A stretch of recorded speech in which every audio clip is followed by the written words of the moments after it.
In the deep quiet of space, massive stars live fast and end with precision. Layers of fusion build like invisible geology. Then gravity takes over. A core collapses. Neutrinos flood outward. Elements scatter into a widening shell that drifts for ages. Tonight, the journey follows that entire arc from the first heavy shells to the last fading filaments. If this kind of calm science storytelling belongs in Mornight's Tap-like, subscribe to Space Dream's documentary and settle in for the long, gentle voyage. A massive star can look calm from far away even while its centre races toward an ending. The calm appearance hides a simple rule. When mass is high enough, the way fusion proceeds makes collapse inevitable. In that region of a spiral arm, a bright point sits inside thin haze. Dust grains scatter its light into faint streamers. The edge of the star is not a hard boundary. It fades through a glowing atmosphere from dense brilliance to transparent mist. At this distance, the surface seems steady. The stillness is a balance that holds only while the core keeps paying for it. Gravity presses inward. Heat and radiation press outward. The star remains stable because these pushes match moment by moment. The first unlock is that stability is not peace. It is a continuous negotiation between pressure and weight. A second scene forms in imagination. The star is treated as a sphere of layered fluids. Hotter layers sit deeper. Cooler layers lie above. Each layer has its own density gradient like a smooth slope that steepens toward the center. Light behaves as a slow leak. It takes many steps to work outward through matter that constantly absorbs and re-emits it. The brightness seen from outside is the final trace of a long interior struggle. In the deepest regions, nuclei move under tremendous pressure. Fusion begins there because temperatures are high enough. Fusion means small nuclei join into larger ones. Energy is released because the final nucleus is more tightly bound. The release becomes heat. Heat becomes pressure. Pressure supports the star against gravity. The second unlock is that fusion is not just a light source, it is structural support. In a massive star, this support is powerful but short-lived. A single number can hold the scale. A very massive star can live only about 20 million years. That span is brief, like a thin season, compared to the long eras of quieter stars. The reason is that higher mass forces the core to burn hotter. Hotter burning spends fuel faster. The third unlock is that mass shortens life by demanding more pressure. In that region, the star begins with hydrogen as its main fuel. Hydrogen is the lightest nucleus. It is also abundant. For a time, hydrogen fusion keeps the core steady. Above the core, gas circulates slowly. Convection rises and falls. It carries heat like rolling cells. The surface shows subtle mottling. Darker patches mark cooler zones. Brighter patches mark warmer upwellings. The limb of the star appears softer than the center because light escapes from different depths. This is a physical detail with an easy feel. The edge looks dimmer because a shallower layer is seen there. A small payoff arrives. The dim edge is not a shadow. It is geometry and opacity. The star is not a lamp with a shell. It is a glowing volume. As hydrogen runs low in the core, the balance shifts. The core begins to contract.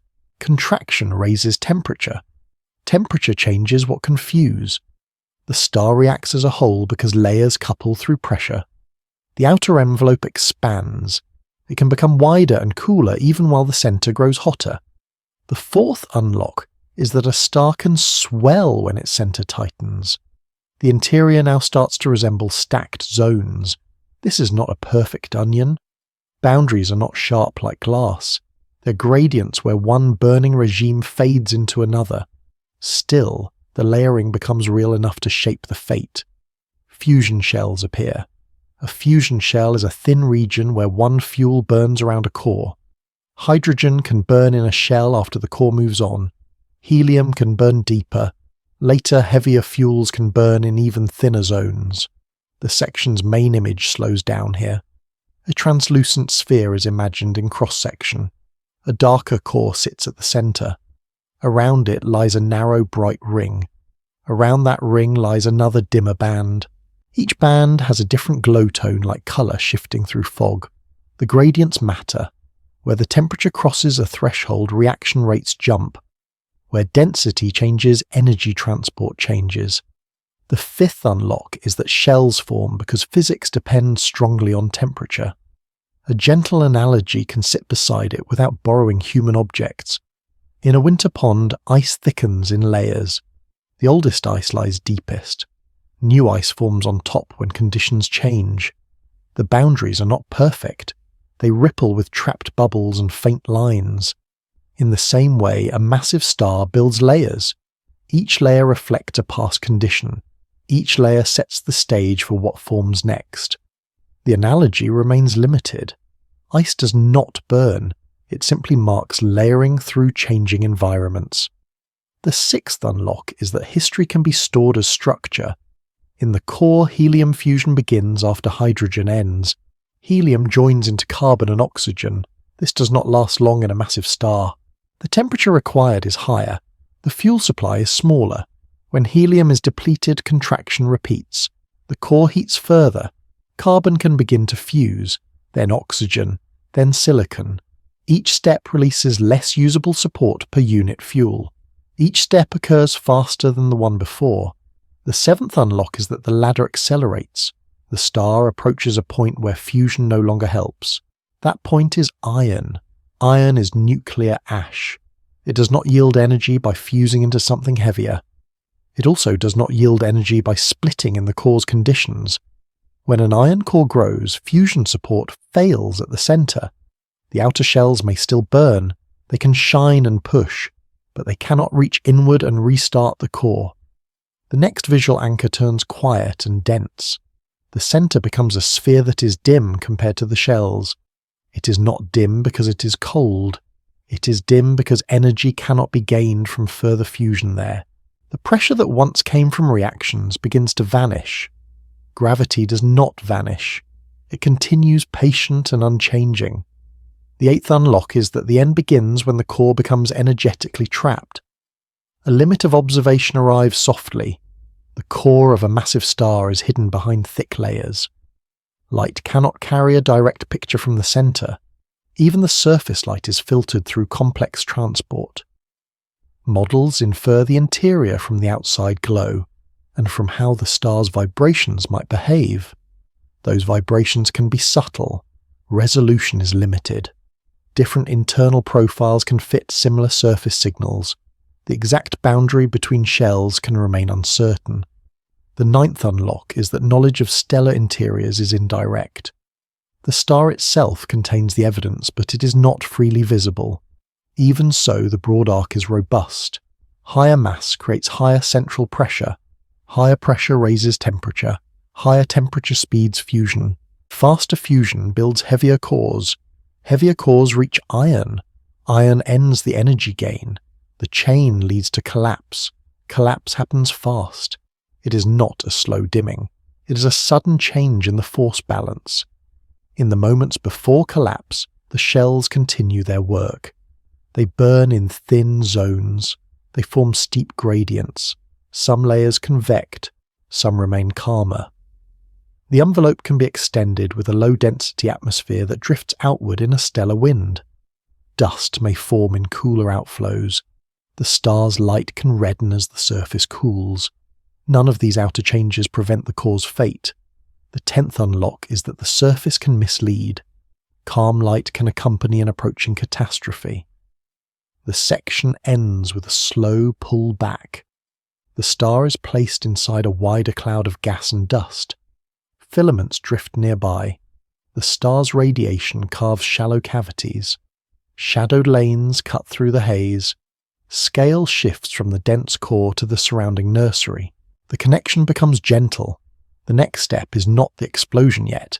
It is the beginning of the mass story. In the next section, the path into massive birth becomes clearer. The conditions that gather enough matter are traced from cold clouds to a growing core without hurry. In a cold nebula, motion can be slow enough to feel like stillness. A massive star begins when a region becomes dense enough that gravity keeps winning. At this distance, a dark cloud is not a single mass. It is a web of filaments and pockets. Some strands look like soft ropes of shadow. Others appear as faint curtains layered one behind another. Starlight behind the cloud turns into a muted glow. Dust scatters that glow into a gentle haze. The first unlock is that darkness often marks thickness, not emptiness. Where dust and gas gather, light struggles to pass. In one filament a knot forms. Its outline is not sharp. It fades through a gradient of density from transparent edge to opaque center. The knot drifts with the larger cloud, yet a subtle inward pull develops inside it. Gravity is not a sudden force, it is a steady tendency. It becomes decisive only when enough mass sits in a small enough space. The second unlock is that mass density matters more than size alone. The visual anchor holds on a single core. It looks like a charcoal bead embedded in smoke. Around it, thinner wisps arc and curl. Some wisps appear as rings seen at an angle. Those rings are not solid. They are folds in a larger sheet. The sheet moves slowly, guided by turbulence. Turbulence is a restless flow that makes patterns within patterns. It can compress gas in one place and thin it in another. It does not create gravity. It can, however, set the starting shape of collapse. The third unlock is that randomness can help create the conditions for order. Collapse begins quietly. Gas falls inward. As it falls, it heats. Heating does not stop collapse at first. It only changes the balance. Pressure rises, but gravity rises too because density keeps increasing. The core becomes warmer than its surroundings. The temperature gradient sharpens. Heat leaks outward. Light behaves as a slow, diffusing glow because the material is still thick. A signal would not pass cleanly through. It would scatter and blur. The fourth unlock is that early star formation is hidden by the same material that feeds it. A single number can set the pace. A dense core can take about 100,000 years to condense into a hot protostar. That span is like a long, slow breath compared with the later collapse of a massive core. The reason is that the early stages are limited by how fast gas can lose energy and settle. The fifth unlock is that time is set by cooling as much as by gravity. The main analogy stays simple and new. The cloud behaves like breath on a cold pane. The vapor first spreads as a thin film, then it gathers into thicker droplets. The droplets form where tiny variations give them a head start. In the nebula, density variations play that role. Gravity then deepens the variations. The analogy stays limited. Vapor droplets form by condensation. A star forms by collapse and heating. What matches is the way small differences can grow into distinct centers. The sixth unlock is that beginnings often arise from slight imbalances. As the core contracts, a second structure appears. Angular momentum keeps some material from falling straight in. Rotation becomes important. A flattened disk forms around the central object. The disk is not a hard plate. It is a gradient thick near the center and thinner outward. Dust lanes trace curved paths within it. The disk's edge is faint and uneven. It blends into the surrounding cloud. The seventh unlock is that rotation turns a sphere of infall into a layered system. The visual anchor shifts to this disk. Seen from the side, it appears as a dark band with a bright glow above and below. That glow is scattered light from fine dust. The band has a thicker middle. The thickness shows where density is highest. In the center, the forming star brightens. The light does not escape freely. It bounces through surrounding matter and emerges softened. The eighth unlock is that early brightness says little about what is happening at the core. A massive protostar must gather material quickly. This is where the path splits from smaller stars. Radiation pressure rises as luminosity rises. The outward push can slow infall. Yet in dense environments, infall can continue through channels and clumps. The flow is not uniform, it is lumpy. It arrives in streams that curve along the disk's plane. The ninth unlock is that growth can persist through uneven pathways even when light pushes outward. There is a limit of observation that stays gentle but specific. The densest regions are opaque at many wavelengths. Maps of dust emission can show where the mass lies, but resolution is finite. Separate clumps can blur together. A single bright region can hide multiple forming objects. Models can infer accretion rates, but different assumptions can fit similar signals. The 10th unlock is that formation can be reconstructed without being directly seen in detail. As mass piles onto the protostar, interior conditions change fast. Pressure rises, temperature rises. A transition occurs when the core becomes hot enough for hydrogen fusion to begin steadily. This is not an explosion. It is a new equilibrium. Gravity still pulls inward. Fusion adds a supporting pressure from within. The 11th unlock is that a star is defined by sustained fusion, not by brightness alone. The outer layers respond. Winds can peel material away. Radiation can carve cavities in the surrounding cloud. The cavities have walls that look like pale arcs. Dust on those walls scatters light and makes the edges glow. The geometry becomes visible as curved boundaries in the haze. The 12th unlock is that the environment is shaped by light even before the main life begins. Scale shifts now with a soft motion. The view returns from the disk to the wider cloud. Then it drifts inward again from cloud scale to core scale. The same gravity acts at both scales. Only density and time change. Over the long span of formation, the system moves from diffuse filaments to a compact burning center. The pace is slow enough that a snapshot can look unchanged. Yet the interior state moves steadily forward. The section ends with the forming massive star now stable enough to burn hydrogen. Its light spreads through a carved cavity. Shadows of remaining filaments stretch across the glow. The next section follows the long, steady phase. It stays near the star's surface and then slides inward toward its core. A massive star can spend most of its life in a steady glow that hides constant change. The long middle phase is sustained because hydrogen fusion keeps the core supported. At this distance, the star's surface looks like a bright disk with a softened edge. The center appears slightly more intense. The rim fades through a thin atmosphere. Faint mottling drifts across the face. Some regions brighten, others dim. The changes are slow. They come from convection, which is rising and sinking motion inside hot gas. The first unlock is that the surface pattern is a trace of heat moving upward. Beneath the visible layer, light does not stream outward in a straight path. Photons are absorbed and re-emitted many times. Each step is short. Each step changes direction. Light behaves as a wandering glow inside a fog of plasma. A second unlock arrives. The brightness seen from outside is delayed news from the core. The delay can be long. It turns rapid core events into gentle surface steadiness. The main visual anchor slows into a close view of the star's limb. The edge shows a gradient. The glow thins into space. A faint halo surrounds it, formed by scattered light in the outer gas. Shadows do not fall there. Instead, brightness changes with depth. The physical detail is calm and clear. The atmosphere becomes transparent gradually. The disk becomes less bright toward the edge because the line of sight reaches shallower layers. The third unlock is that dimming at the limb is depth, not damage. Inside the core is where pressure is highest. Hydrogen nuclei move fast. Fusion begins because collisions become frequent enough. Fusion means hydrogen becomes helium. Energy is released. The energy becomes heat. Heat becomes pressure. Pressure holds gravity back. This is the central loop. Gravity compresses. Compression heats. Heating enables fusion. Fusion supplies pressure. The fourth unlock is that equilibrium is a self-feeding circle. It lasts only while fuel remains. A single number can hold the scale of steadiness. The core temperature of such a star is about 30 million degrees. That intensity is like a faint glow in a forge compared to a warm candle flame.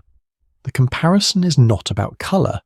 It is about how violently particles move at the microscopic level.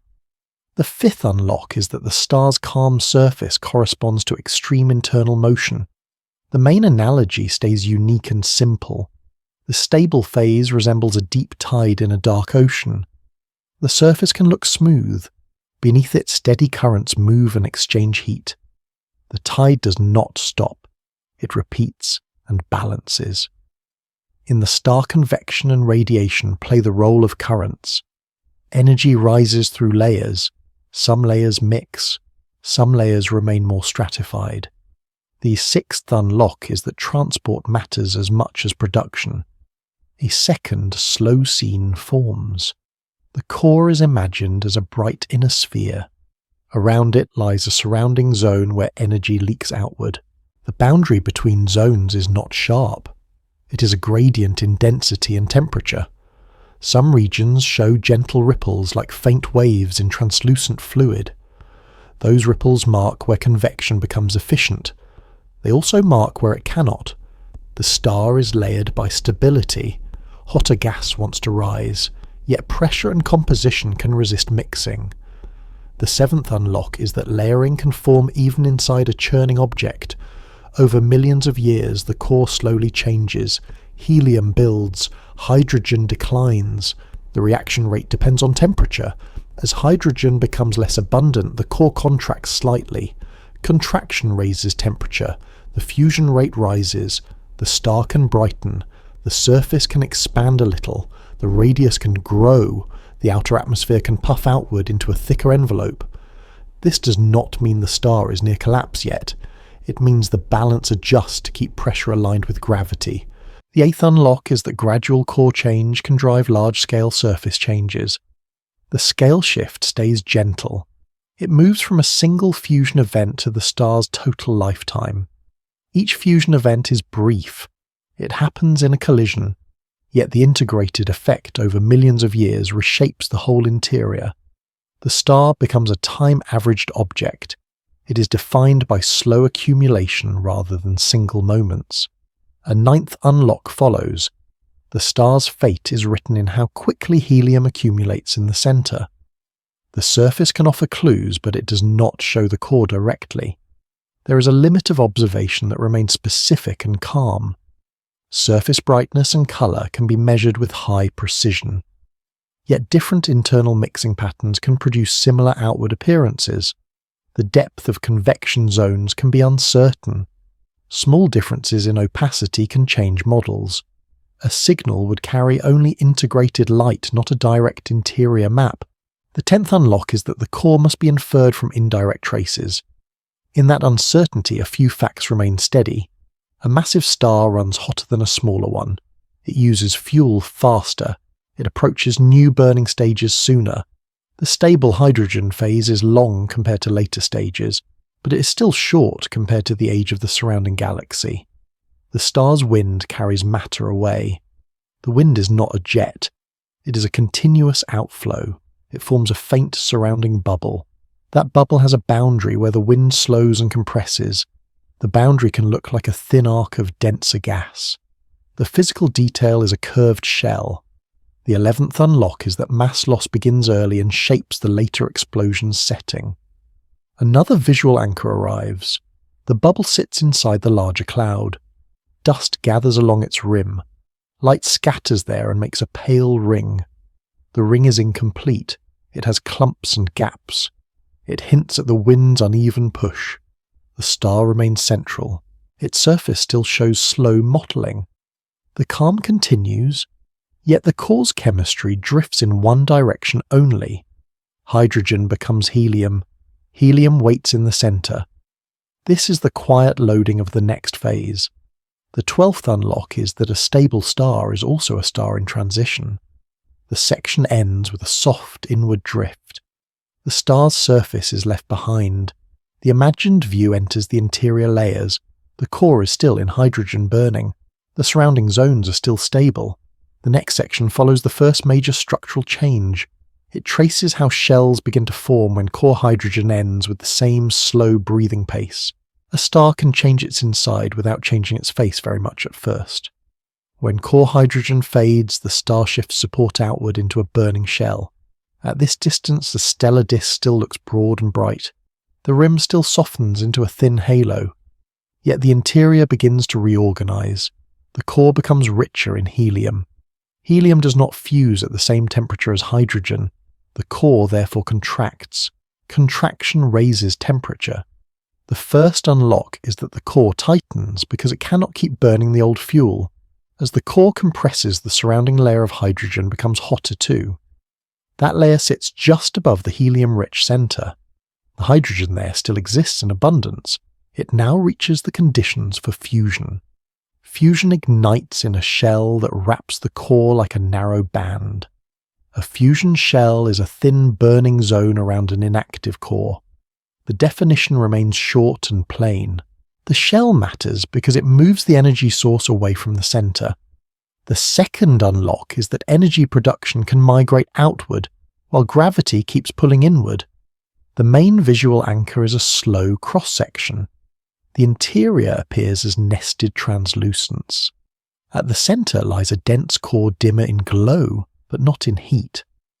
Around it lies a narrow, luminous ring brighter than the layers above.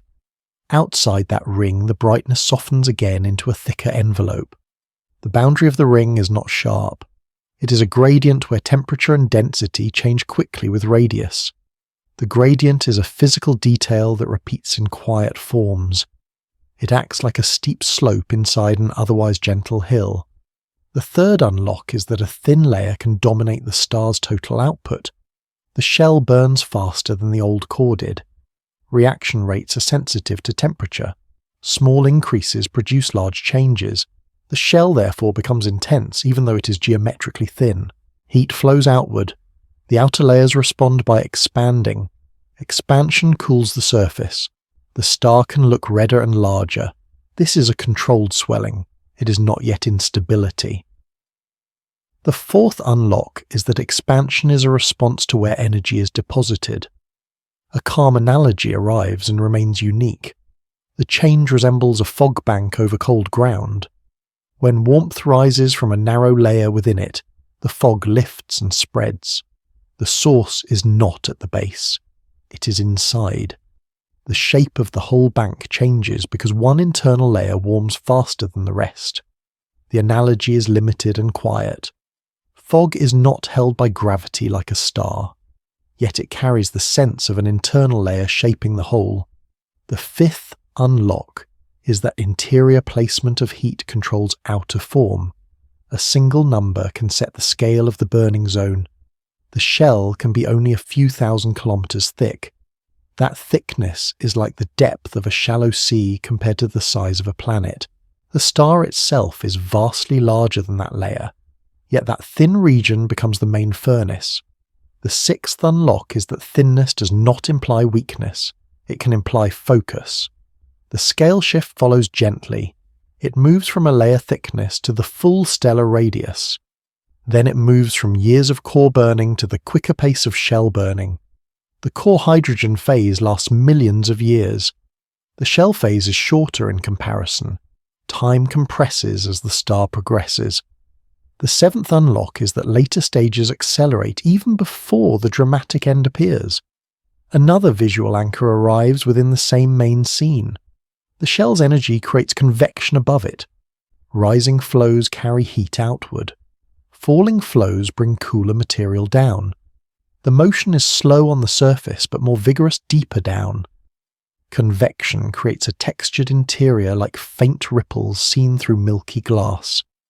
The ripples are not waves on a surface, they are buoyant motions in hot gas. The eighth unlock is that transport becomes more complex as the energy source shifts. There is a limit of intuition that is specific and soft. The shell is thin, it sits deep. Light from it does not travel straight out. It diffuses and mixes. The surface light is an integrated result. Different shell strengths and different mixing patterns can yield similar surface brightness and colour. Models must assume how convection behaves in regions that cannot be directly resolved. The uncertainty is not about whether shells exist.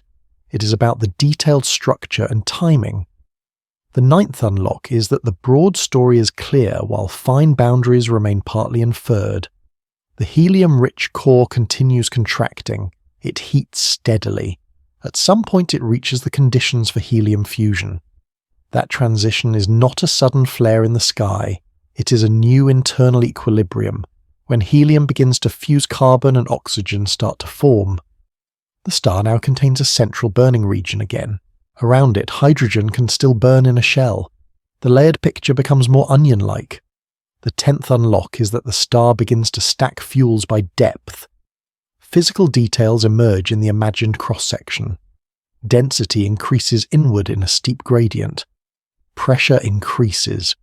The core boundary can be thought of as a region where composition changes sharply. Such a boundary can support waves like gentle oscillations trapped by the gradient. Those oscillations do not show as sound. They are internal motions that can slightly shift how energy moves. The 11th unlock is that boundaries guide motion even without sharp walls. Another quiet payoff arrives. The outward swelling is not waste. It helps the star balance again. Lower surface temperature reduces radiative loss per unit area. Larger area increases total radiative output. The star finds a new match between energy generation and energy escape. The 12th unlock is that a star continually retunes itself. The section closes with a wide view. The expanded envelope drifts into the surrounding medium. A faint wind carries matter outward. The wind forms a soft shell in the surrounding gas. Its edge appears as a pale arc defined by a density gradient where outflow meets stillness. The next section moves deeper. It follows helium burning and the first true layered interior that leads toward multiple shells. The transition remains gentle and unhurried. A star can hold several furnaces at once, each at a different depth. Helium burning begins when the core becomes hot and dense enough after contraction. At this distance, the swollen outer layers remain calm. The visible edge stays soft, yet the interior turns into a more distinct stack of zones. The helium-rich core contracts until pressure and temperature rise to a new threshold. Then helium fusion starts. Helium fusion means helium becomes carbon and oxygen. Energy returns to the center. Pressure support strengthens again. The first unlock is that contraction is not failure. It is the route to the next stable burn. The main visual anchor is a slow, layered interior. The core now glows in a deeper hue. Around it lies a shell where hydrogen still burns. Between them is a region where composition changes through a gradient, not a sharp wall. The core boundary is a physical detail that matters. Density drops outward across it. Temperature drops outward too. Small differences in depth change reaction rates greatly. The second unlock is that a star becomes sensitive to narrow boundaries.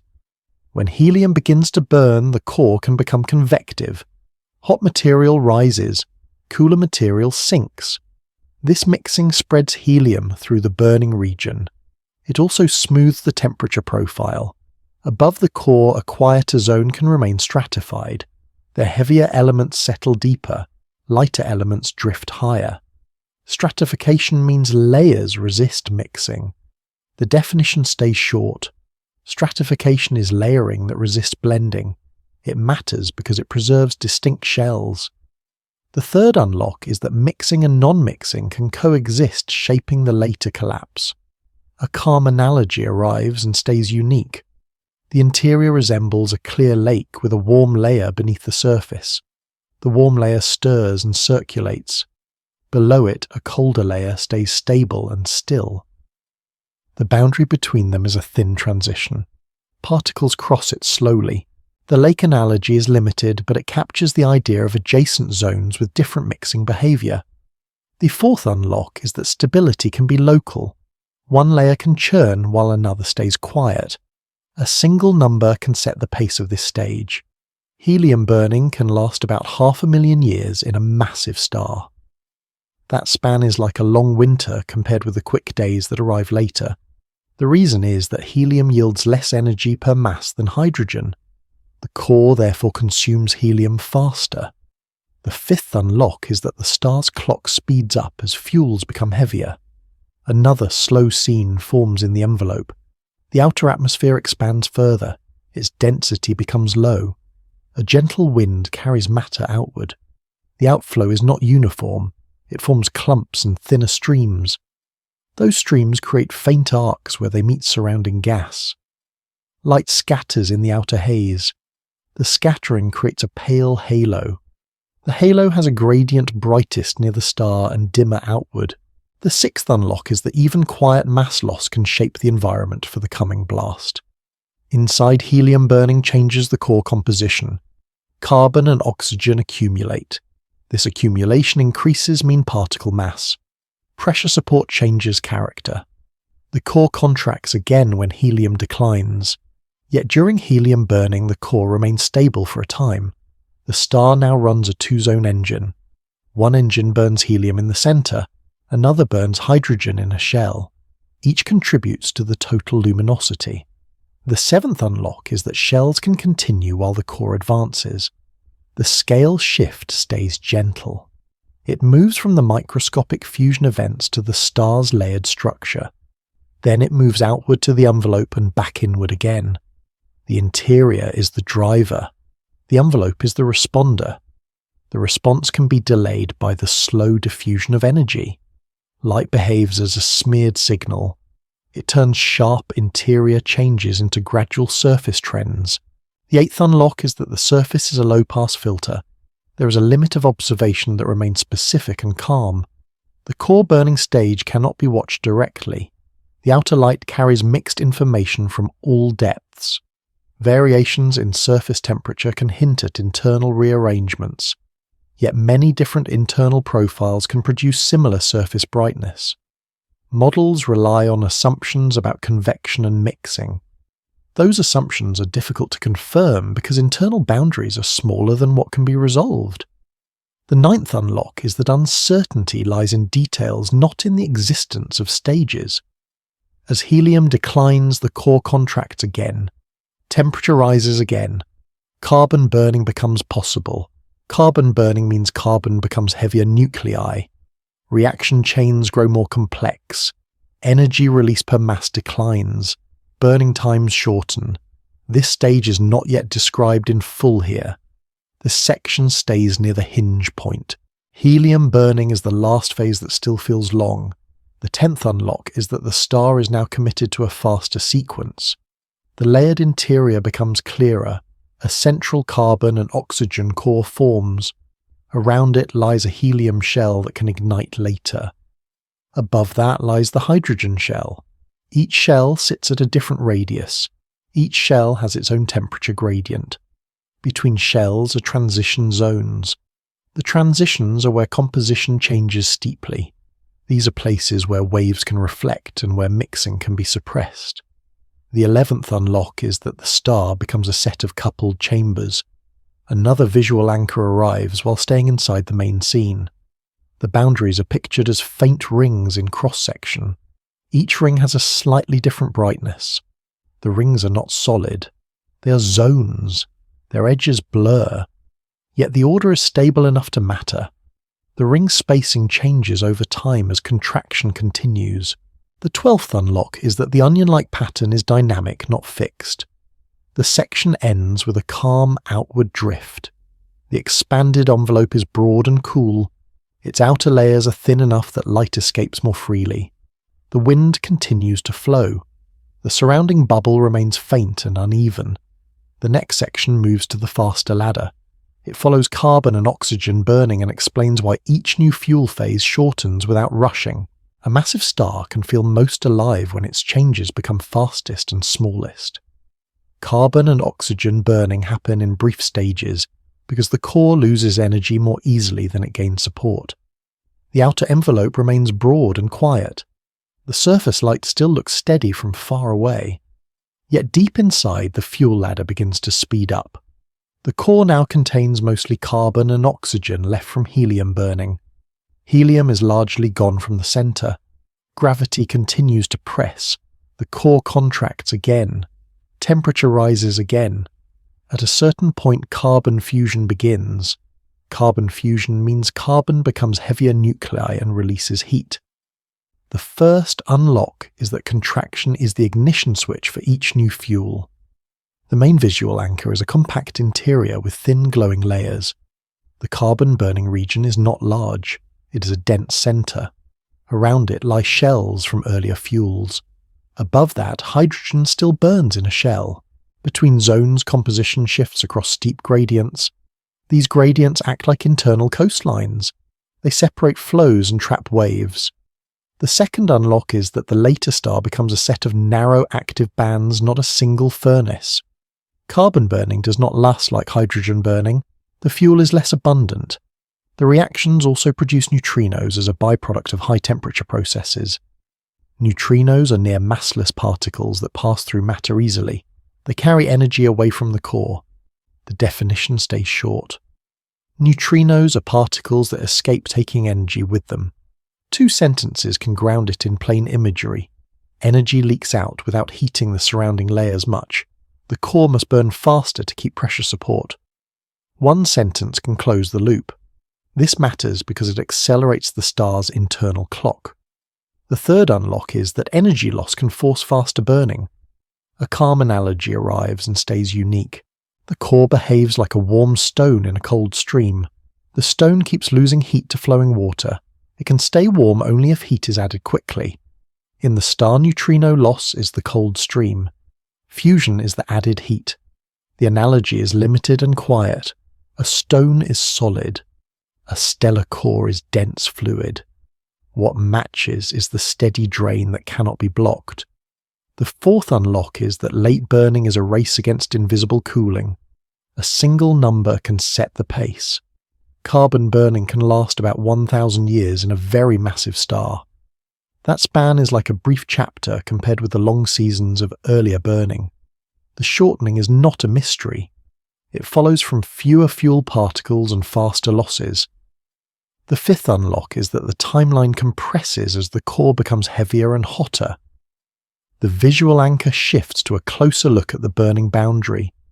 The carbon burning region has an outer edge where temperature drops steeply. Across that edge reaction rates fall. The edge is thin. It looks like a dim ring around a brighter centre in the imagined cross-section. Above it a stable layer resists mixing. Below it convection can stir the burning region. The physical detail is the thin boundary where convection meets stratification. The sixth unlock is that boundaries control mixing and therefore control burning efficiency. After carbon is reduced, contraction resumes. Oxygen burning begins. Oxygen fusion means oxygen becomes heavier nuclei and releases heat. Oxygen burning occurs in an even more compact region. It can also occur in shells. Multiple burning sites can coexist. The star now resembles nested lamps inside a fog. Each lamp is thin. Each lamp brightens and fades on its own schedule. The seventh unlock is that simultaneous shells make the interior complex without changing the calm surface quickly. Scale shifts softly in 2 directions. It moves down to the microscopic view of nuclei colliding. Then it moves up to the global view of the star's radius and envelope. The collisions happen in fractions of a second. The stage lasts years to centuries. The envelope responds over longer times. Light behaves as delayed information. The surface cannot mirror each internal change. The eighth unlock is that fast interiors can hide beneath slow exteriors. There is a limit of intuition that remains specific and calm. The late burning core is dense and opaque. Photons cannot carry a direct picture outward. Neutrinos carry information, but they interact weakly. Their signals are hard to isolate from other processes in distant stars. Models rely on nuclear reaction rates and on how convection is treated. Small differences in those rates can shift how long each stage lasts. The ninth unlock is that the broad sequence is solid, while the exact timing is uncertain. Another quiet payoff arrives. The same core contraction that ignites new burning also increases density. Increasing density strengthens gravity's grip. The core becomes more compact. Pressure must rise to match. Fusion supplies that pressure only briefly. When burning ends for a fuel, the core has no choice but to tighten again. The 10th unlock is that the later star is driven by repeated tightening steps. A new visual anchor appears without replacing the main one. In the imagined cross-section, the shell layers look like faintly glowing bands. Some are thicker, some are razor-thin. The spacing between them changes with time. The bands drift outward as the core contracts because new burning zones light up at different radii. The physical detail is the shifting position of a burning shell like a ring moving through a gradient. The 11th unlock is that shells migrate as conditions change. Eventually, silicon burning will appear. That stage is even faster. It builds an iron-rich core. This section stays just before that deepest hinge while the pace is already quick enough to feel different. Carbon and oxygen burning are the doorway to the final ladder. They reduce the core's remaining options. They make neutrino cooling more dominant. The 12th unlock is that the star is now approaching a point where energy cannot be gained by further fusion. The section ends by pulling back from the thin rings. The wide envelope remains quiet and faintly swollen. The surface light continues, the wind continues, yet the inner core is already stepping through its last fuels. The next section moves to the interacting shells. It follows how multiple burning zones influence each other through pressure and mixing without breaking the calm. The late interior of a massive star can look orderly while behaving like overlapping weather. Multiple burning shells interact because pressure links every layer to every other layer. At this distance, the star's outer glow remains smooth. The surface tells little about the complexity within. Deep inside, a central core of heavy elements sits beneath several active zones. Hydrogen burns in an outer shell. Helium can burn in a deeper shell. Carbon or oxygen can burn closer in. Each zone has its own temperature gradient. Each zone has its own stability against mixing.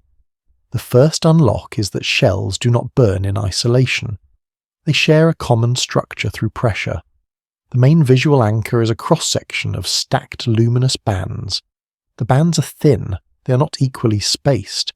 Some appear as narrow rings, others are thicker veils. Between them, darker transition zones appear where reactions are weak. The edges of each band blur into a gradient, yet the gradients steepen at certain radii. Those steep places act like internal ledges. Convection can surge up to a ledge and then slow. The second unlock is that a steep gradient can behave like a soft barrier. Convection is one of the key concepts here. Convection is rising and sinking motion driven by heat. It matters because it moves fuel into a burning zone and carries ash away. In a shell, convection can be vigorous. It can create plumes. It can create rolling cells. Those motions are not visible at the surface. They remain internal, yet they shape how fast a shell burns and how thick it becomes. The third unlock is that mixing can control the clock as much as temperature does. Another slow scene forms. Inside the imagined cross-section, the oxygen-burning shell glows intensely. Above it lies a quieter band where composition is different. Above that, a helium shell flickers with steadier output. The boundary between oxygen burning and the layer above is thin. It looks like a dim seam. Across that seam, density changes steeply. The physical detail is the seam itself. It is a narrow region where buoyant motions can stall. The seam is also where waves can reflect.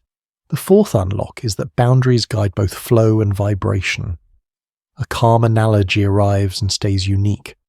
The shell system resembles a stack of slow-moving dunes under a steady wind. The dunes shift.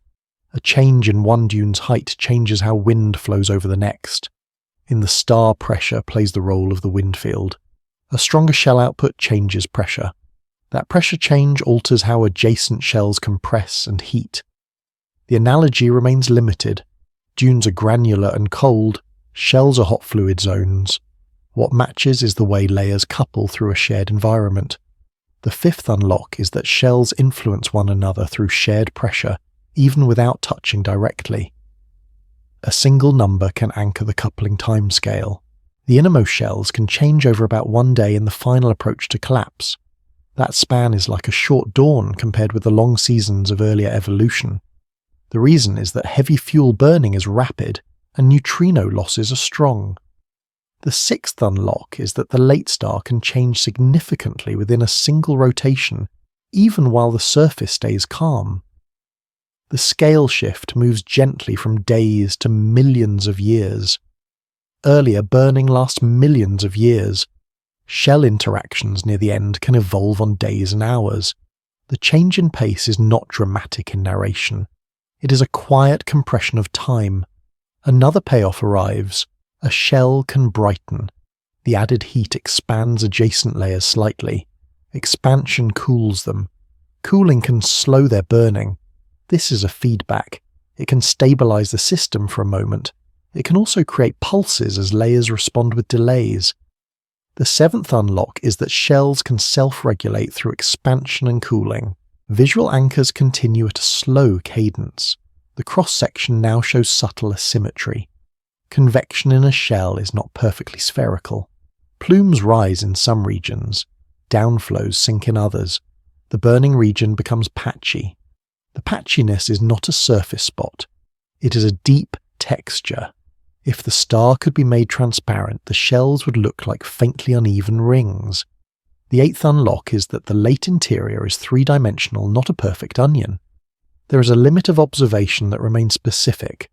These shells are buried beneath thick layers. Photons diffuse and erase details. Surface light averages over the whole sphere. Neutrinos escape, but their energies overlap with other processes. Signals from a single distant star are faint. Models of shell convection rely on simulations that must approximate turbulence. Resolution limits can smooth small eddies. Different approximations can change how strongly shells mix. The ninth unlock is that fine shell behavior is partly model-based because direct measurement cannot resolve it. Another calm checkpoint follows. Shell burning creates ash. Ash is heavier elements that settle inward. Settling steepens composition gradients. Steeper gradients can reduce mixing. Reduced mixing changes burning. This is a slow tightening of stratification. Stratification remains a simple idea. It is layering that resists blending. It matters because it preserves distinct shells and helps build a compact core. The 10th unlock is that ash and gradients are not leftovers. They are structural forces. A new visual anchor enters while staying within the main scene. The innermost active shell forms a thin, luminous belt that wavers. Its outer edge is crisp in temperature but blurred in light.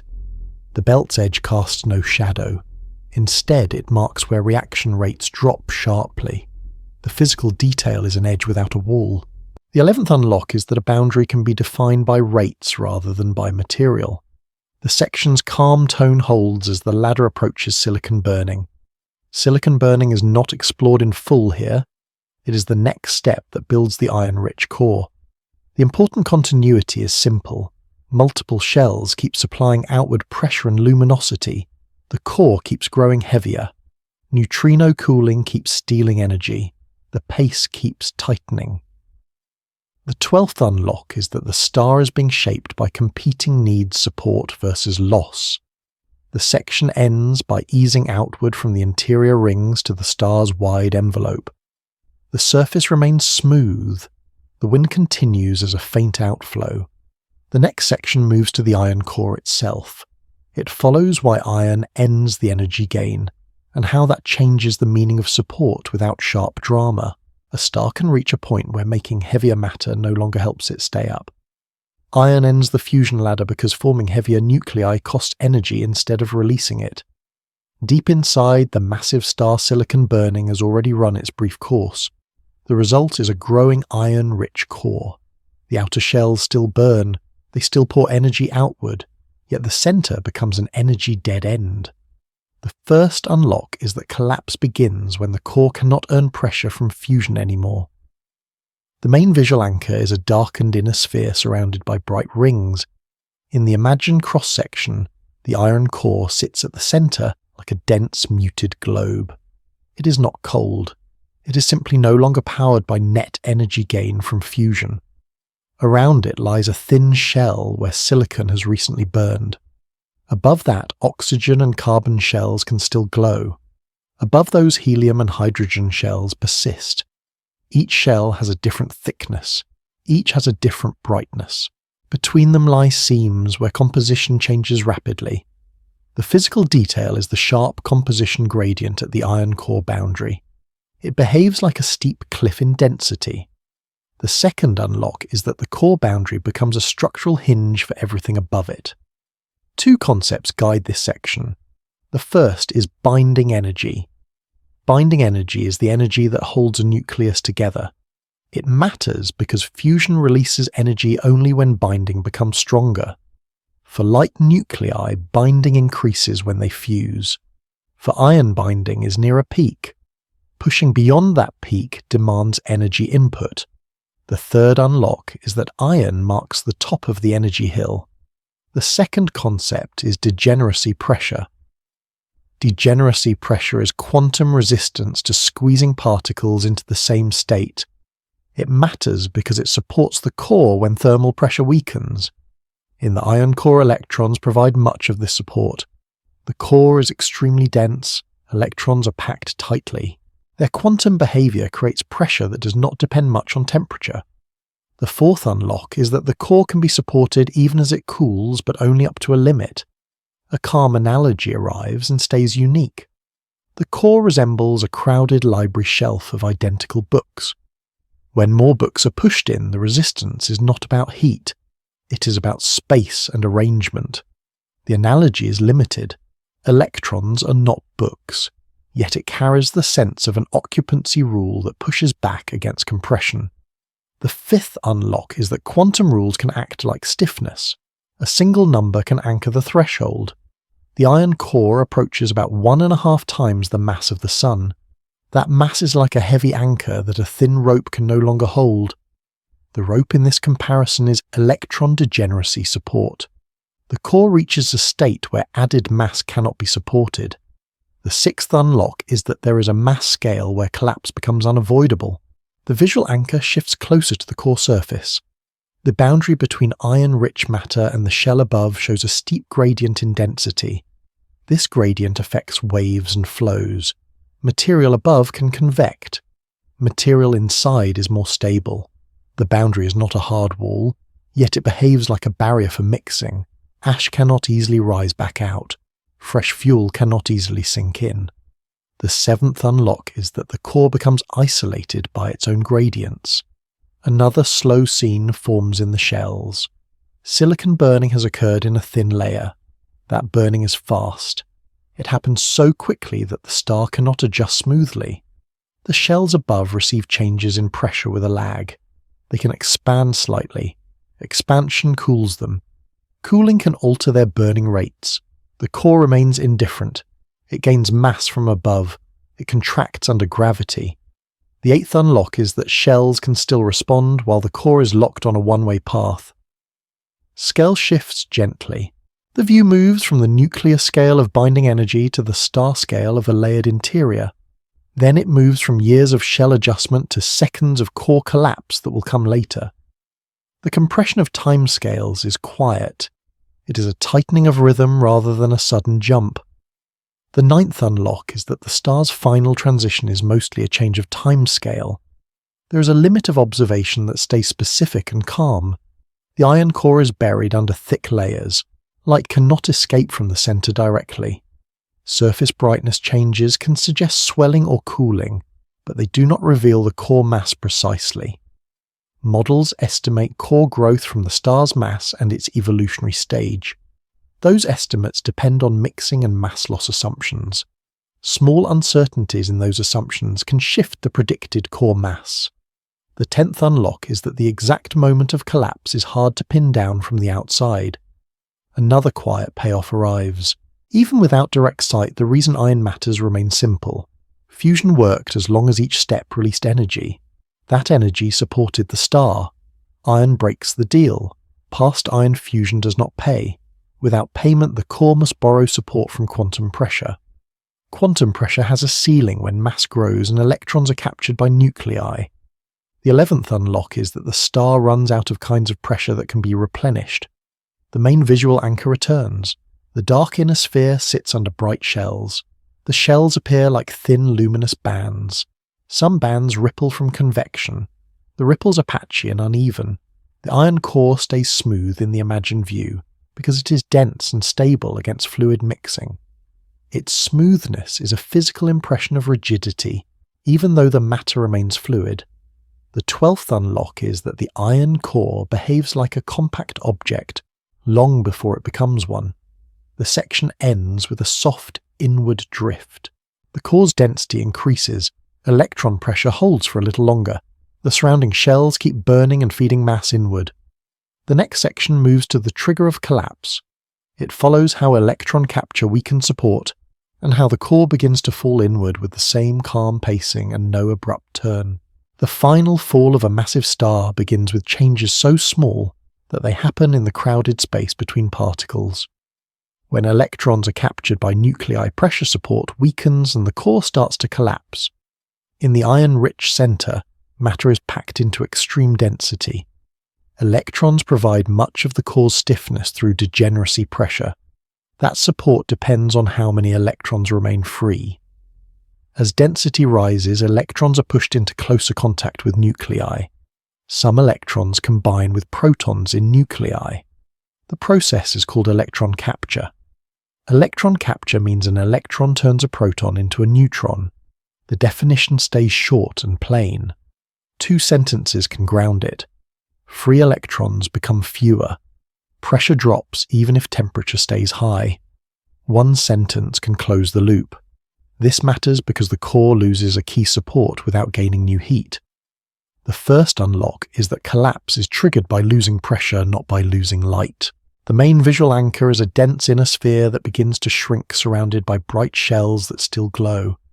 In the imagined cross-section, the iron core is a dark globe. Around it, thin burning shells remain bright. The boundary between the core and the shell above shows a steep density gradient. That gradient looks like a sharp shading change in the interior map. It is a physical detail that signals a hinge point. When the core contracts, the gradient steepens further. The second unlock is that the core boundary becomes sharper as gravity tightens its grip.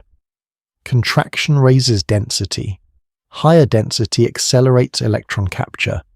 This creates a feedback. Less electron pressure allows faster contraction. Faster contraction raises density. Density increases the capture rate. The third unlock is that the core enters a self-amplifying slide. A calm scene forms around the core. The innermost region becomes more compact. Its radius shrinks quietly in the imagined view. The surrounding shells do not immediately change position. They remain at larger radii. They continue burning. Their light continues to feed the envelope. The surface can still appear calm. Light behaves as delayed information. The surface cannot announce the core's rapid change. The fourth unlock is that the most important event remains hidden behind layers and time delay. A single number can anchor the pace. Once collapse begins in earnest, the core can fall inward in about 1 second. That span is like a single blink compared with the millions of years that built the core. The scale shift is gentle but clear. A lifetime of slow evolution compresses into a moment of motion. The fifth unlock is that the end is not long. It is swift. Another calm analogy arrives and stays unique. The core resembles a tall stack of fine powder that is stable only while air pressure supports it. When air is slowly removed, the stack settles. It does not need an external push. The removal of support is enough. The analogy is limited and quiet. Powder is granular and the core is fluid matter. Yet it carries the idea that stability can depend on an unseen supporting medium. The sixth unlock is that losing an invisible support can cause sudden collapse. As electrons are captured, neutrinos are produced. These neutrinos initially interact more than before because densities are so high. Some become trapped for a short time. Their presence changes the energy balance, yet the dominant effect remains the loss of electron pressure. The core continues to contract. Temperature rises, but thermal pressure cannot keep up because energy is drained and matter is degenerate. The seventh unlock is that heating does not guarantee support when quantum pressure is failing. Visual anchors continue in slow cadence. The imagined core surface looks smoother as it shrinks. Its interior becomes more uniform because everything is compressed. The boundary between regions becomes less about temperature differences and more about composition and density. The gradient at the edge remains steep. Above it, shells keep a layered structure. Convection can still occur in shells, yet their motions cannot stop the central fall. The eighth unlock is that outer activity cannot repair inner support. There is a limit of observation that remains specific and calm. The instant of collapse cannot be seen directly by light because the core is buried. Surface brightness may not change until the shock and explosion alter the envelope later. Neutrinos can, in principle, carry early information because they escape more readily than light. Yet for a distant star, those signals are faint and brief. Models infer the timing from stellar evolution tracks, not from direct core imaging.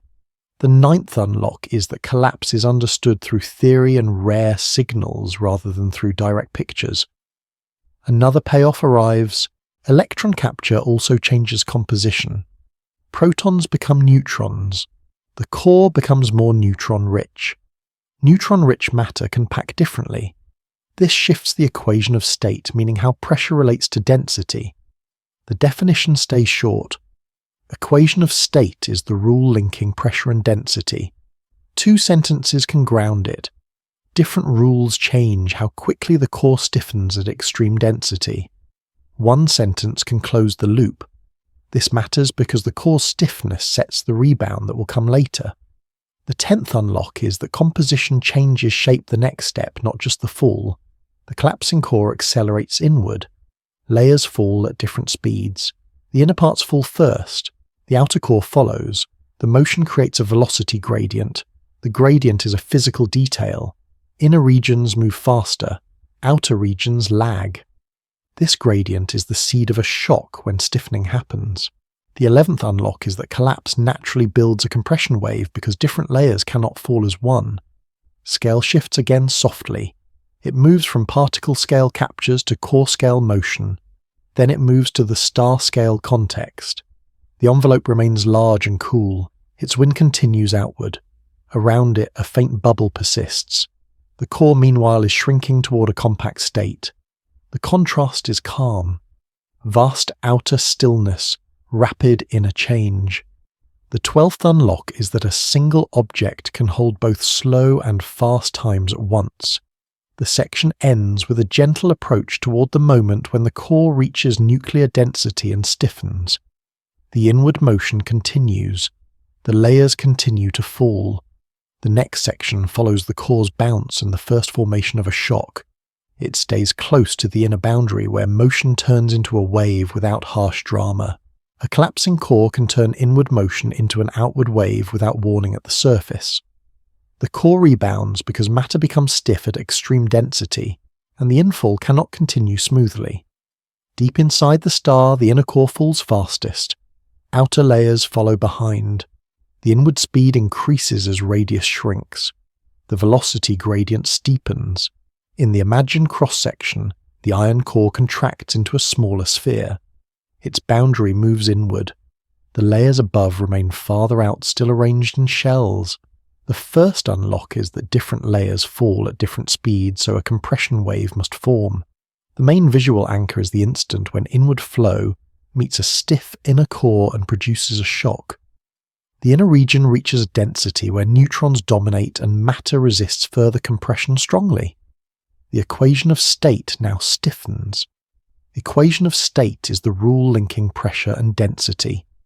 Two sentences can ground it. At low density, pressure rises gradually with compression.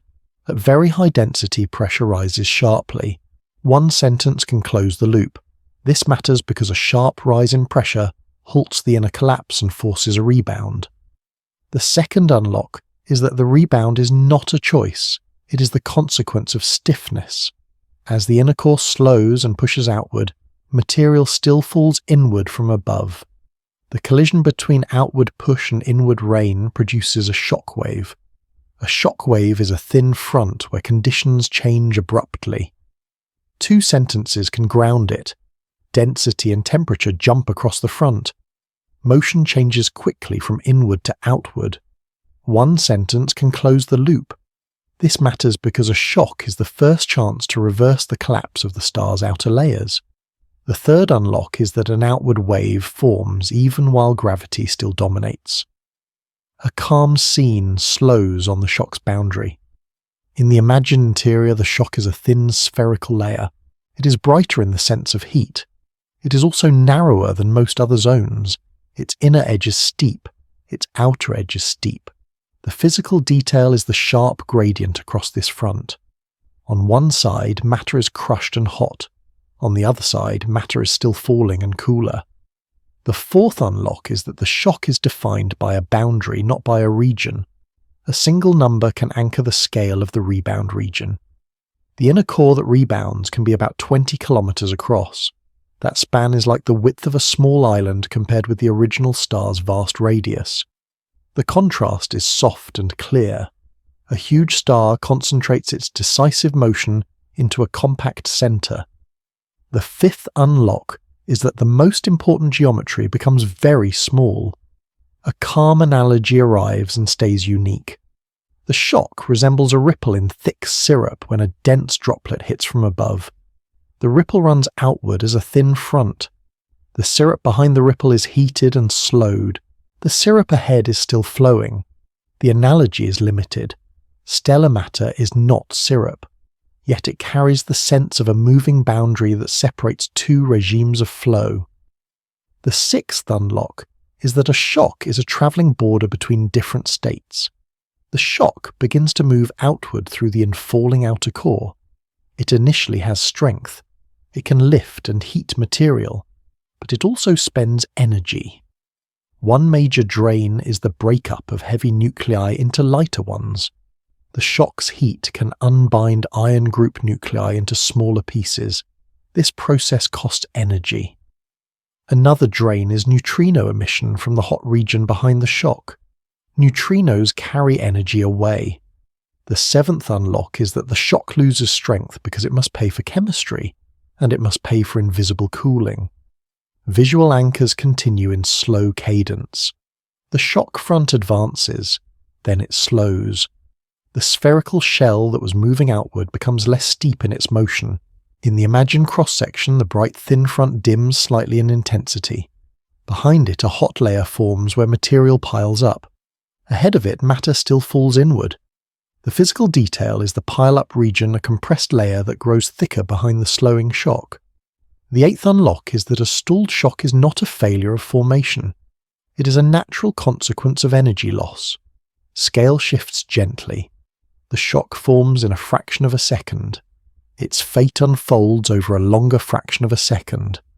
The outer envelope remains on timescales of hours and days. The story holds both. The core moves with rapid physics. The envelope remains distant and slow.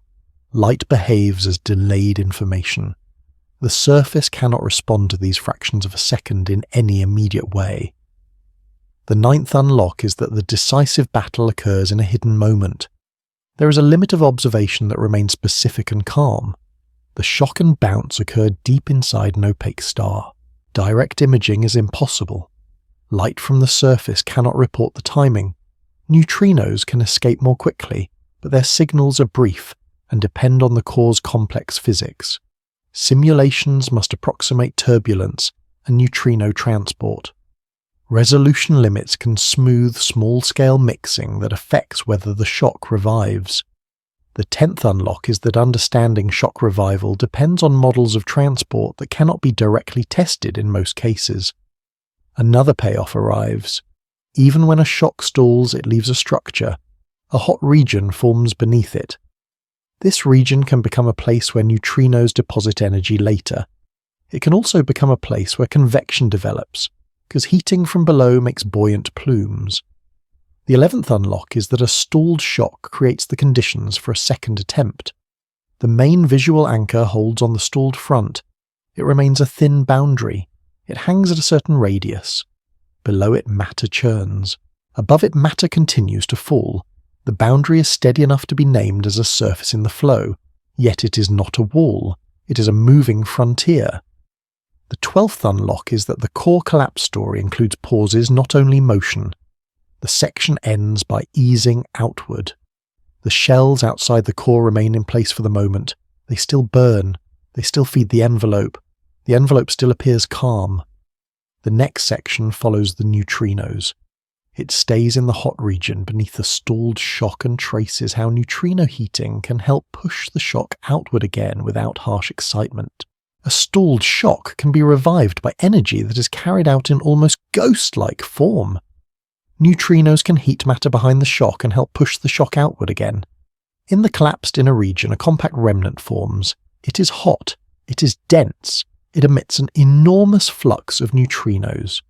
These neutrinos pass through most matter, yet in the region just beneath the stalled shock densities are high enough for a fraction to interact. The first unlock is that a weakly interacting particle can still matter when the flow is intense. The main visual anchor is the space between the compact core and the stalled shock. In the imagined cross-section, the shock sits as a thin spherical boundary. Below it lies a hot layer where matter churns. The inner boundary of that layer is the surface of the newborn compact core. Above the shock matter continues to fall inward. The region between core and shock is not uniform. It shows a gradient in temperature and density. It also shows a boundary where heating is strongest. That boundary is not a wall. It is a zone where absorption becomes more likely. The physical detail is the heating layer, a thin band where conditions change quickly with radius.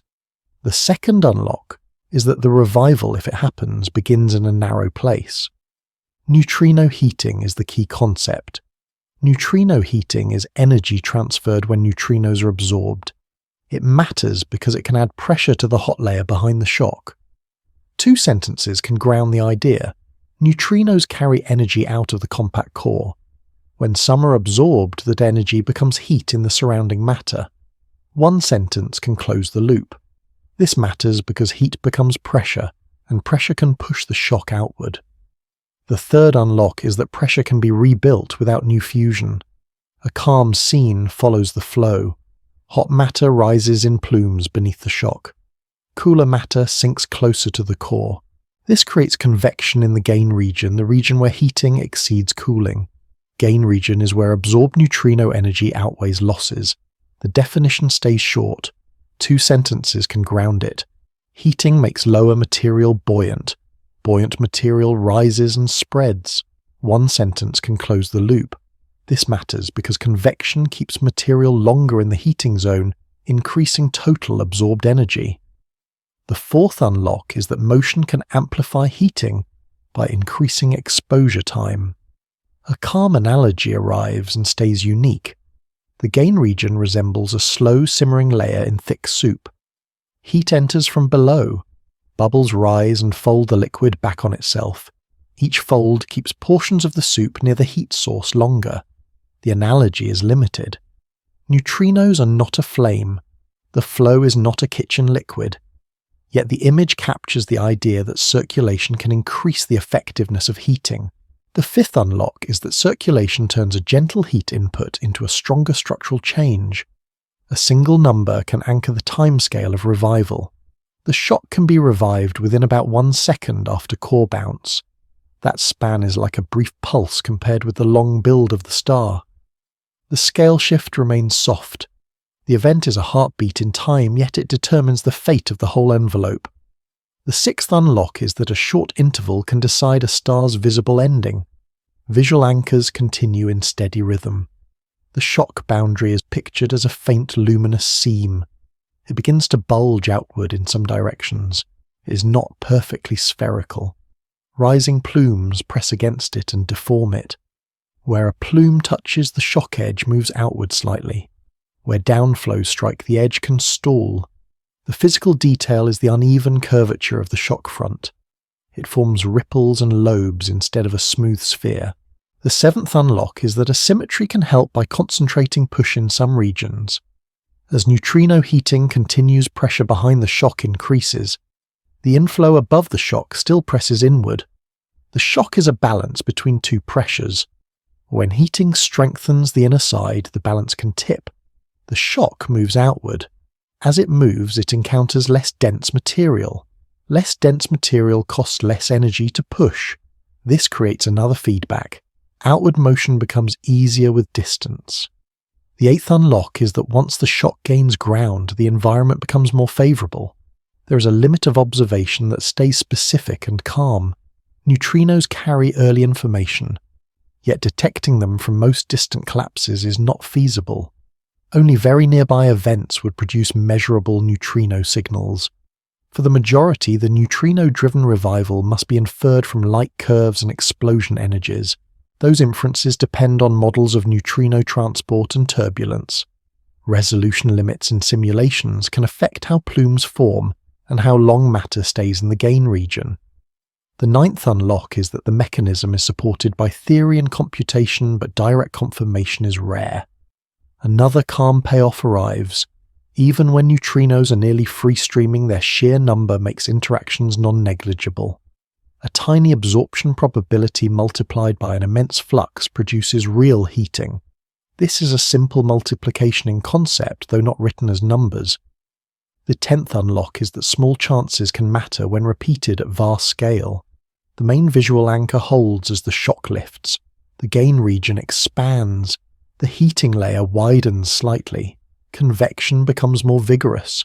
The boundary between heating and cooling shifts outward. The inner core cools by emitting neutrinos. The outer layers begin to feel the change as the shock approaches them, yet the surface still cannot respond immediately.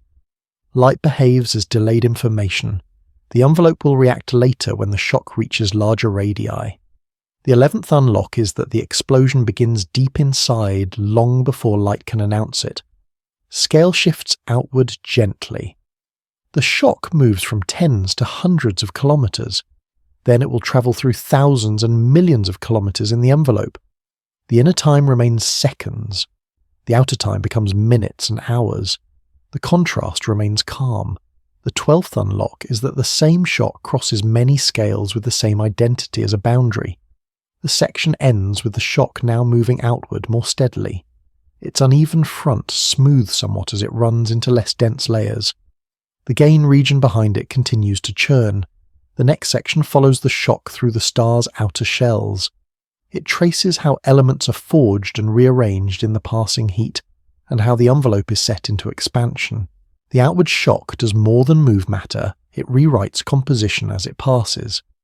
The passing heat can trigger rapid nuclear changes, and set the stage for new elements to appear in the ejector. The shock now travels through shells that were built over millions of years. Each shell has its own density and composition gradient. Some are rich in oxygen, some are rich in silicon. Farther out, helium and hydrogen dominate. The first unlock is that the shock becomes a travelling furnace that switches fuels by location. The main visual anchor is the shock front crossing a layered interior, like a glowing ring moving through stacked fog. In the imagined cross-section, the shock is a thin spherical band. It brightens as it enters denser layers. It dims slightly in thinner layers. Behind it, gas expands and cools. Ahead of it, gas is still arranged in shells. The physical detail is the sharp temperature jump at the shock boundary. It looks like a narrow edge where brightness and density change abruptly. The second unlock is that the boundary itself is where chemistry changes fastest. One of the key concepts is explosive burning. Explosive burning is rapid fusion driven by shock heating. The definition stays short. 2 sentences can ground it. Heat arrives suddenly and raises reaction rates. Fuel that once burned slowly can burn rapidly for a moment. 1 sentence can close the loop.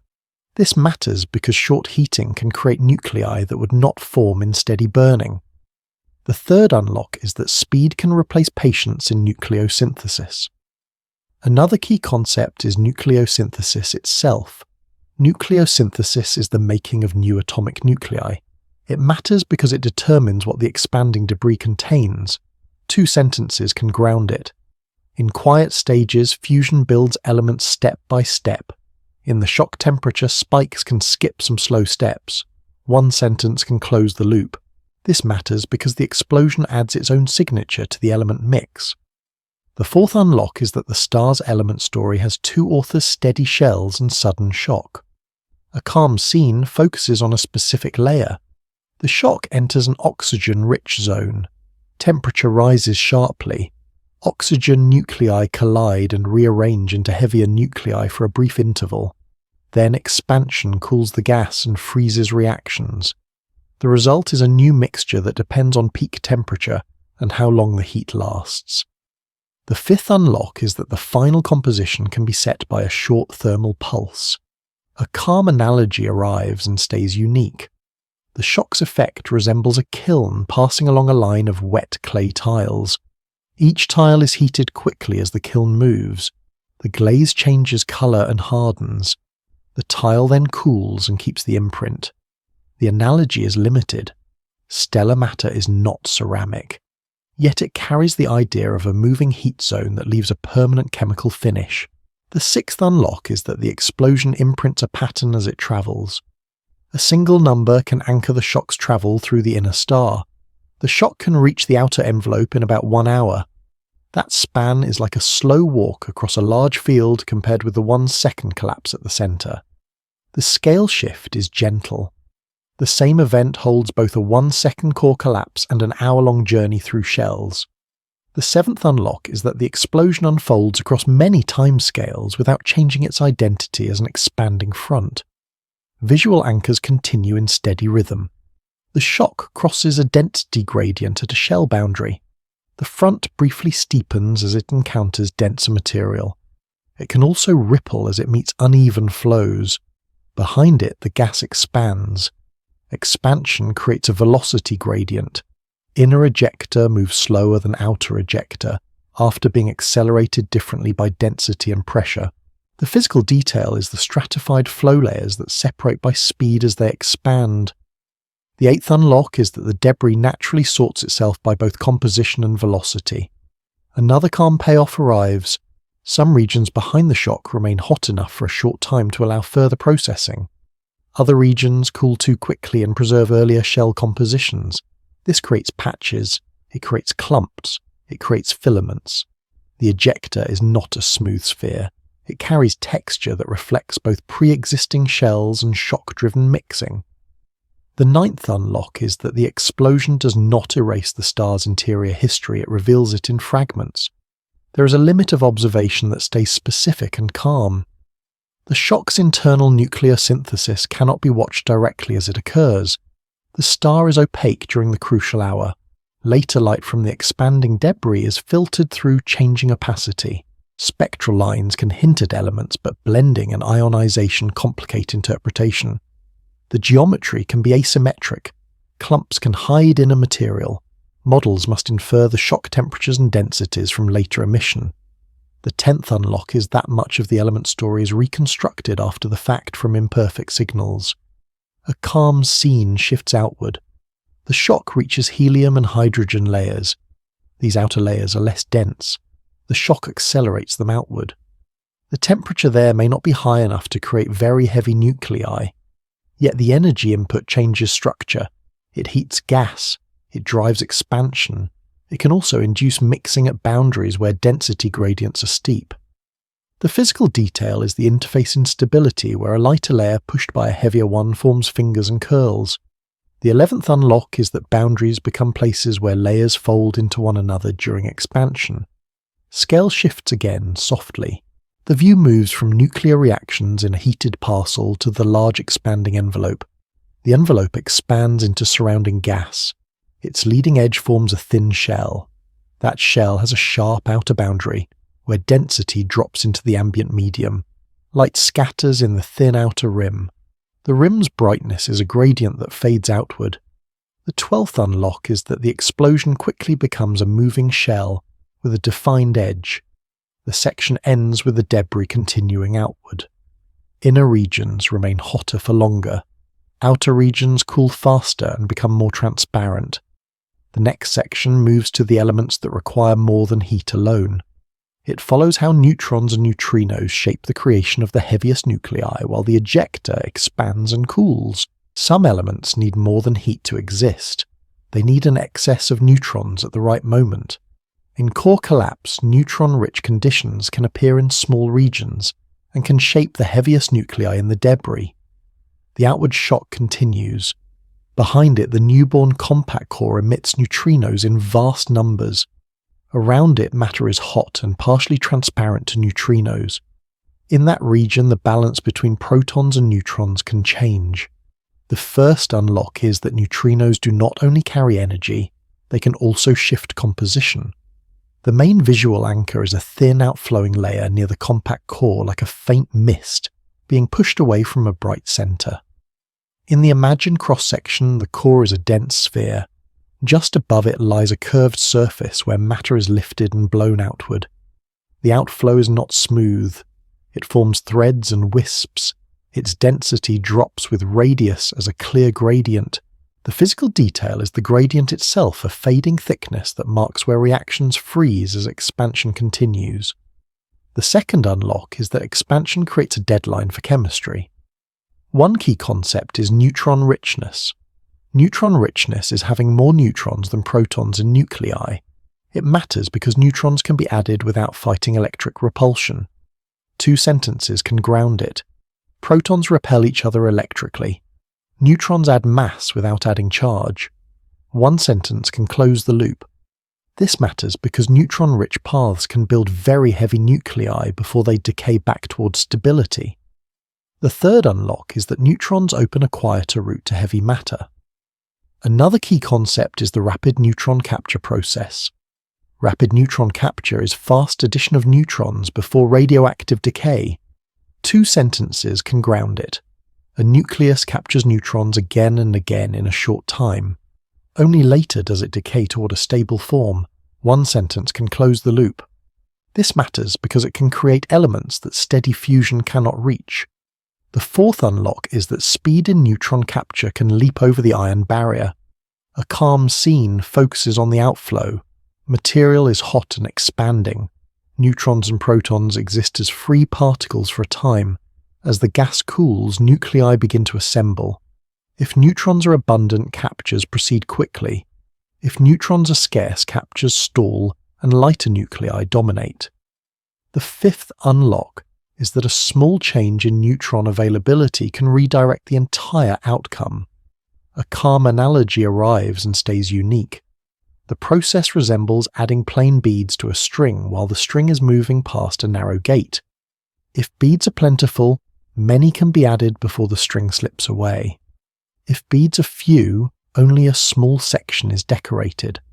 The analogy is limited.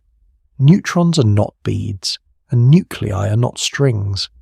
Yet it carries the idea of a brief opportunity window that depends on supply. The sixth unlock is that timing and abundance matter as much as temperature.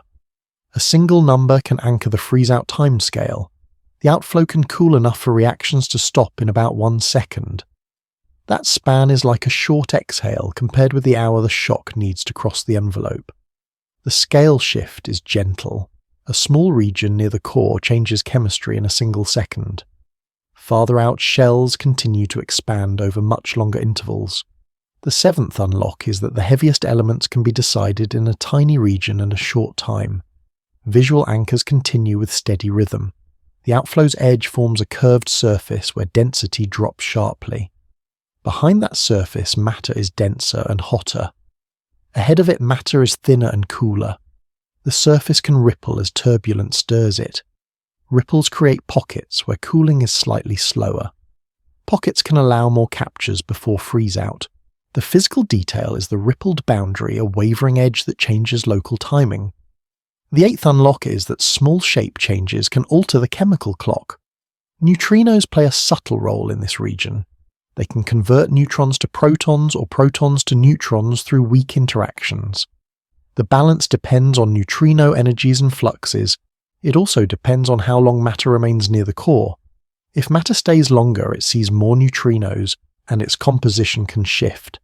If it escapes quickly, it keeps a different ratio. The ninth unlock is that composition is negotiated between flow time and neutrino exposure.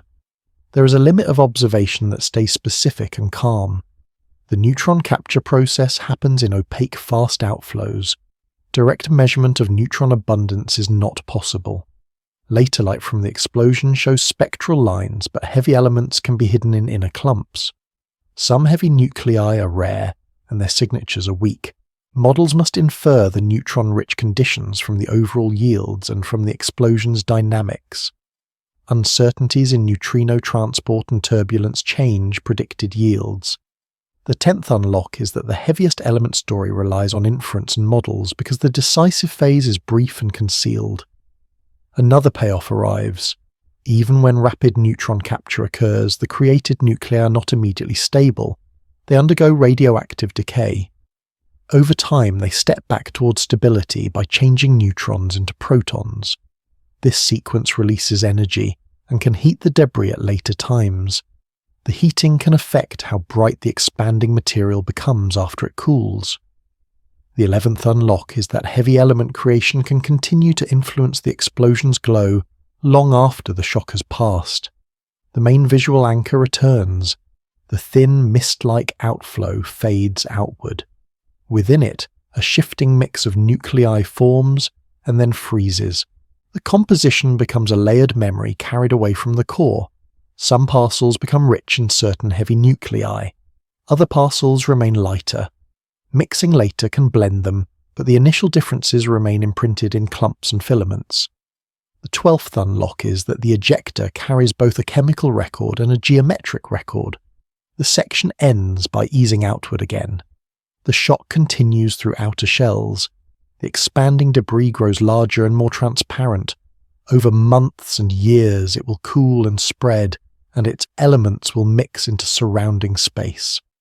The next section widens to the aftermath.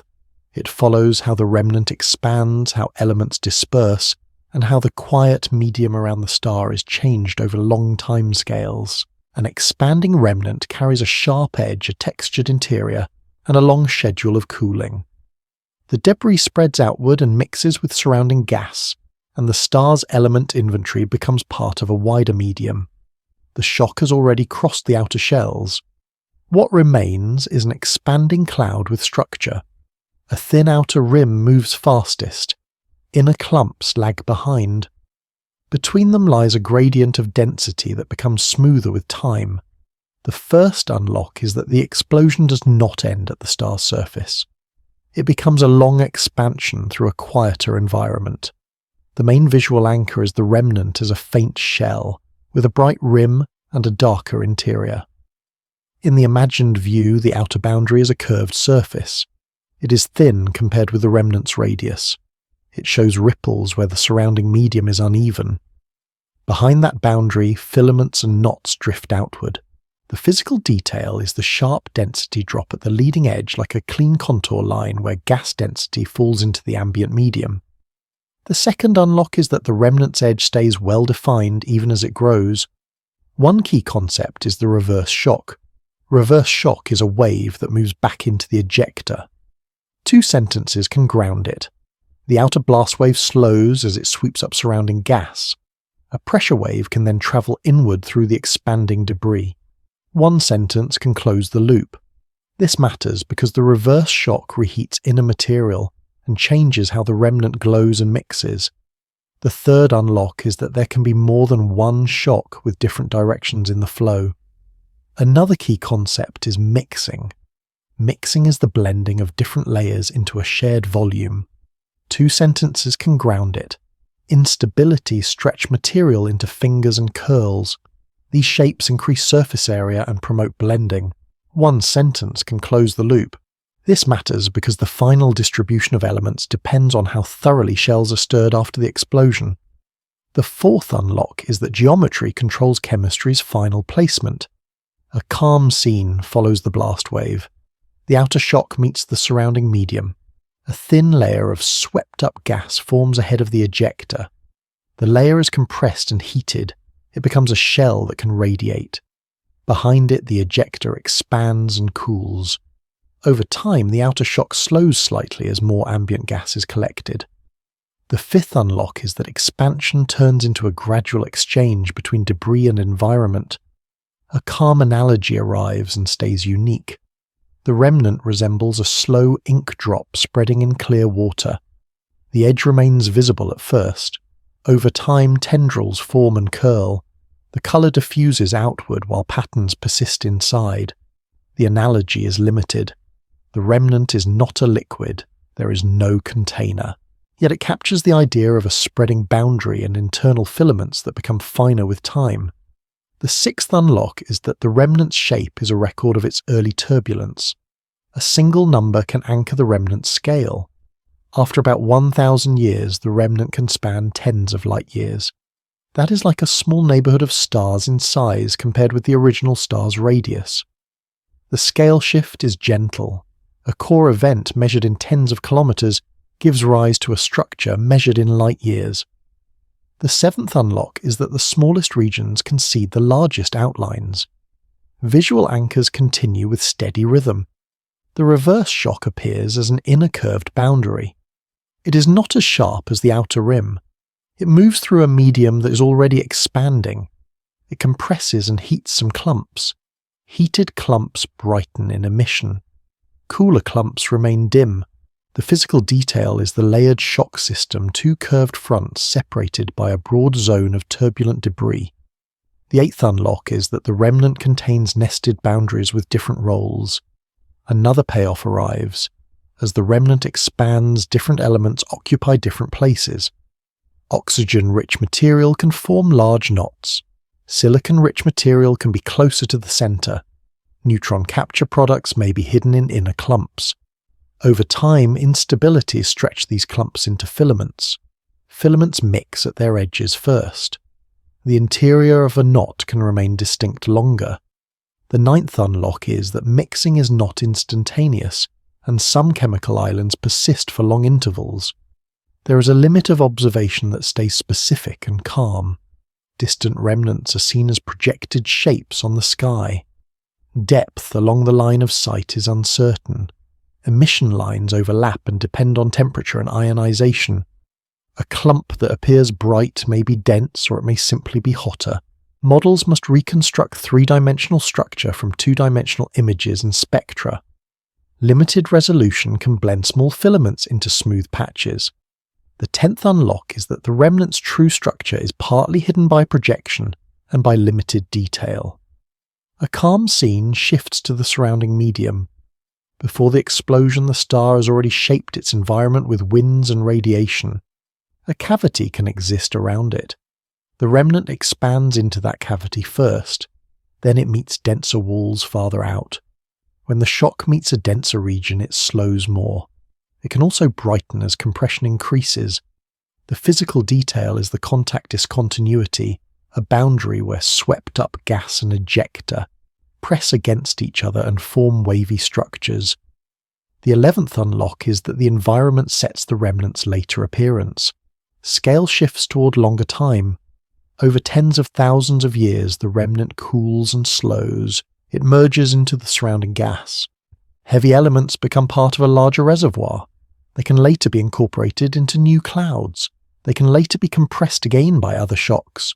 The process is quiet. It is gradual. The 12th unlock is that an explosion becomes a slow contribution to the cycle of matter. The section ends with a soft widening of perspective.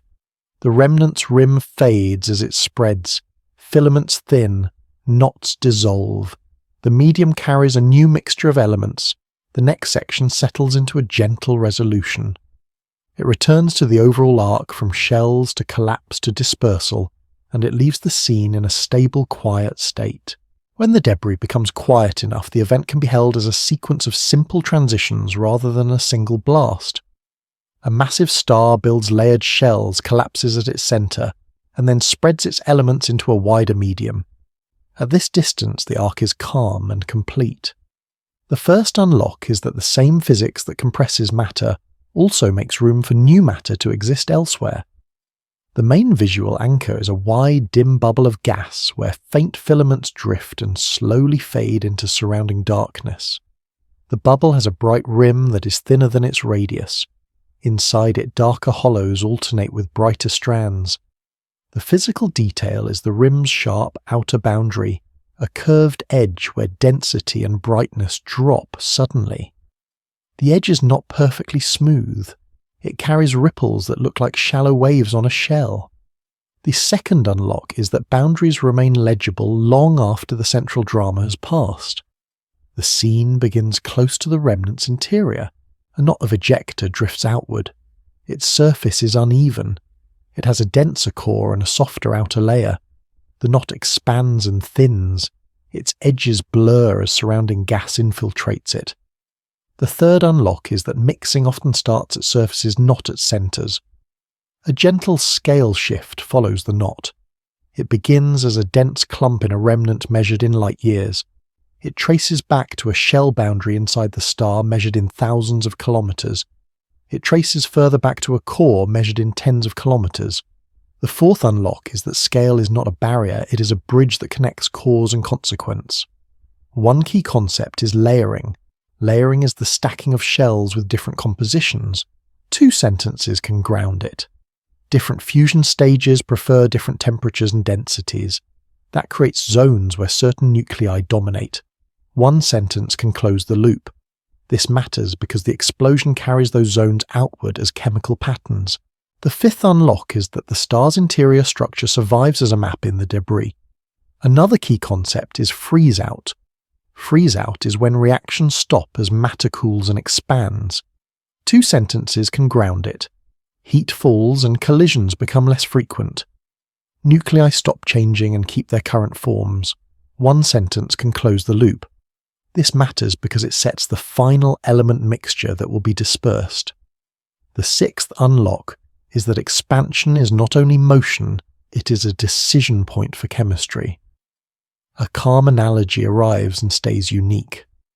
The remnants' element patterns resemble a slow breeze carrying different scents from separate rooms after doors are opened. At first, each scent stays distinct. Over time, currents blend them into a shared air. The analogy is limited. Space is not a house, and gas mixing is not a scent. Yet it captures the idea that distinct origins can persist briefly, and then merge gradually. The 7th unlock is that separation and blending can both be true depending on time. A single number can anchor the long tail of the process. Over about 1 million years, the remnants material can merge into the surrounding medium.